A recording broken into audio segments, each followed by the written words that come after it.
What's up? This is Patrick Haize. Welcome to my YouTube channel. Now, in this video today, what I want to share with you is how to unlock your divine self by understanding a very key aspect of the mechanics of the nature of unlocking the true self. Now, I'm going to share with you from a private online course that I did, a specific transmission that came through regarding this topic.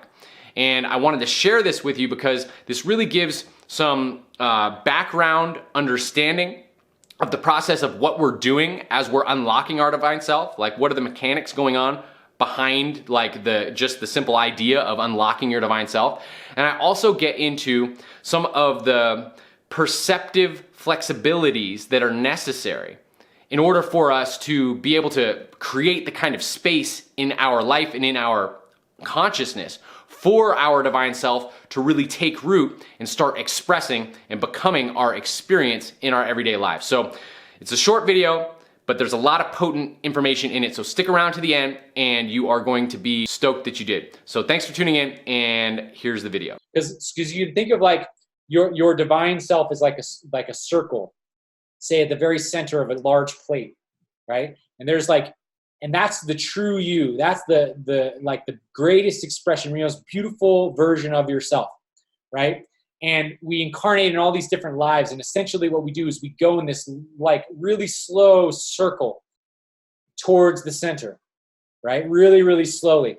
And in this large circle moving towards the center, there's all of the archetypal dramas that we experience in the world of, falling in love, love lost, like betrayal, triumph, all these different things. We're going through all these different things as we're going around this circle.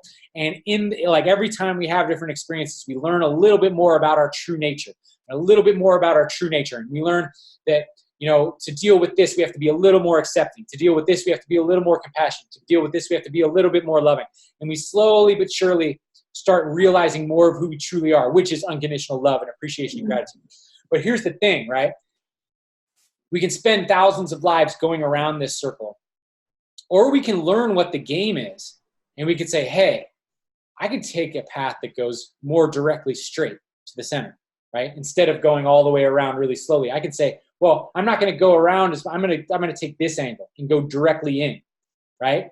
And in order to do that, we have to become extremely flexible, because what's happening when we're turning inward as opposed to just going around is that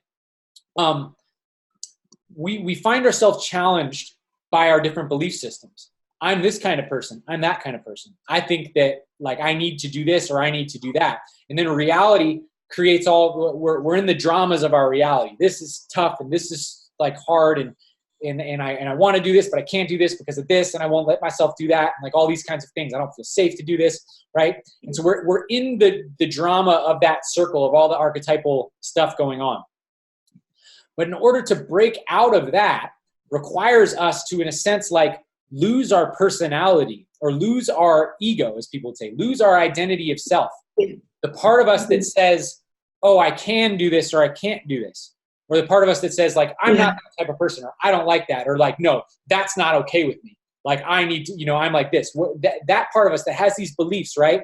Those beliefs are tied into the dramas of the world because they're associated with the identities that we built about for ourselves within the world. And they're what keep us from becoming flexible enough to move through the cracks, bleed through the cracks to the center.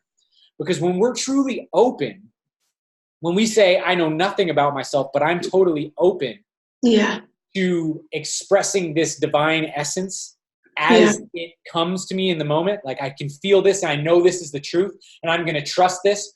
I'm going to trust this even if it tells me to do something that I feel is wait, that's not something I can do, or that's not something I'm supposed to do, or that's not right or wrong, right? That's what keeps us in that circle, right?